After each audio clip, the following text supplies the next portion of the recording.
महादेवाय त्र्यंबकाय त्रिपुरांतकाय त्रिकाग्निकालाय कालाग्निरुद्राय नीलकंठाय मृत्युंजयाय सर्वेश्वराय सदाशिवाय श्रीमान महादेवाय नमः।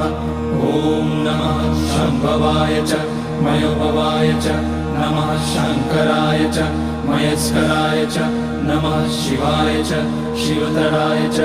ओम त्र्यंबकं यजामहे सुगंधिं पुष्टिवर्धनम् उर्वारुकमिव बन्धनान् मृत्योर्मुक्षीयमामृतात्।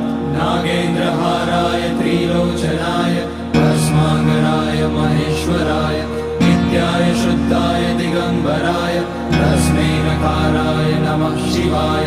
मंदाकिनी सलिल चंदन चर्चिताय नंदीश्वर प्रमथनाथ महेश्वराय मंदार पुष्य बहुपुष्य सुपूजिताय